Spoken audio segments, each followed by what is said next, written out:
Welcome back to MacMun News. Today we have an interesting panel of delegates here. We have the United States, the United Kingdom, and the European Union. And I come with some breaking news that we've gathered this panel here to discuss. We've just been informed that the United States had the cure for COVID, but the government delayed the COVID response in a bipartisan effort to reinforce the government's authority. I'm here with my co-host, Anna, and we're going to discuss this. United States, what's your comment on this? That's not definitely true. We have found a cure for COVID. However, we have to protect it, and we need to make sure that once we release it, it is going to be effective, and we can actually get significant outcomes from it. And ongoing threats with China, we cannot just release such an asset to the world without looking to protect the First Nation and the United States as a whole. Interesting. Interesting to hear how you justify that position. Any comments?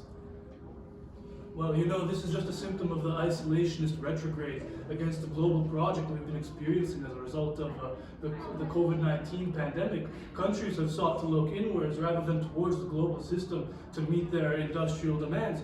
And you know, with the question of artificial intelligence, we pose a major risk to our primary industries. We've put so much emphasis on the tertiary industries, on developing service-based economies, that we've forgotten those hard industries are the real backbone, the real foundation of our industrial societies.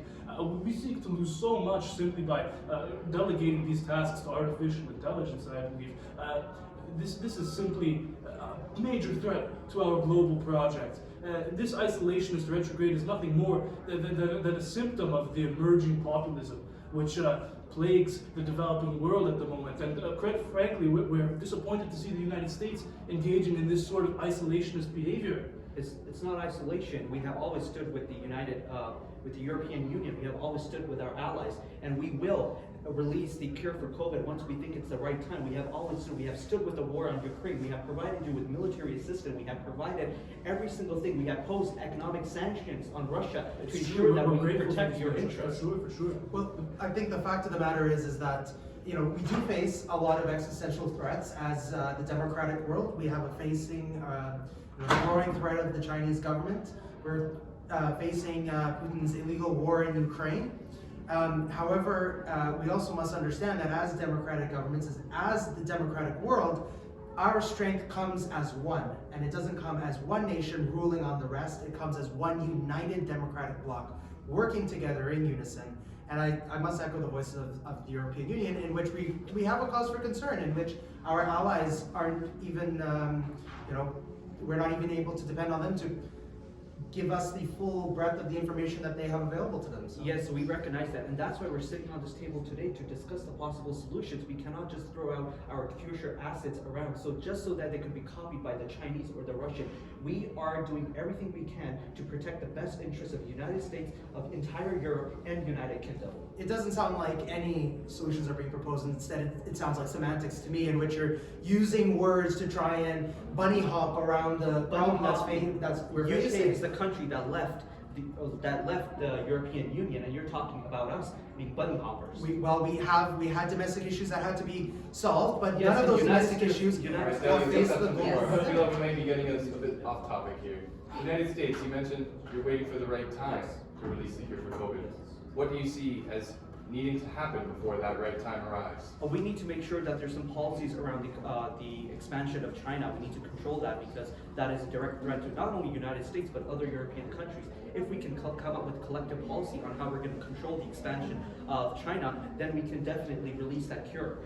Can you please tell me why the United States is the only person who's able to deem on when this necessary information needs to come out? Why, if you indeed believe that it is a threat facing the entirety of the democratic world, why do other countries such as the EU and myself included, why are we not able to rule for ourselves when we think this information should be brought towards the public?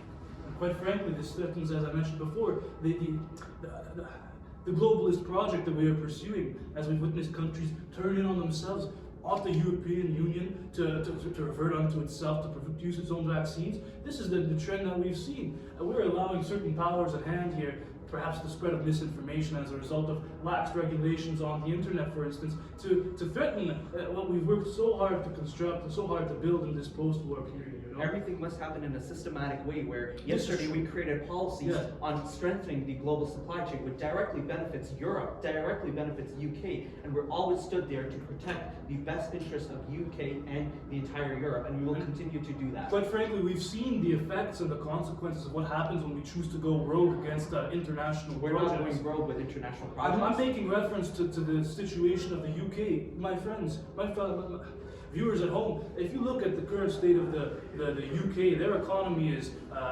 bad downly. And as we've seen from Prince Charles marrying an artificial intelligent wife, he's also down bad, but in a different respect.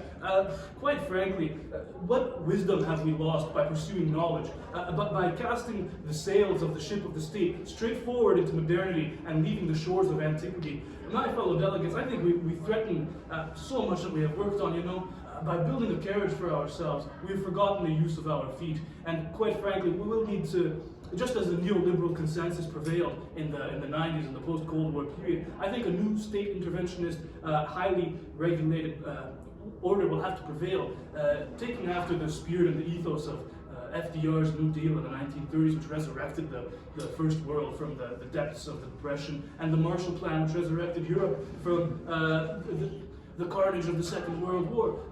We ought to insist on an international project, my friends. Let's not get too heated over here, you know? Thank you. Absolutely. Thank you, European Union, for the insight and the monologue. But I think that about wraps it up for all the time that we have for you today. I've been Justin. Thank you for having me as a co-host.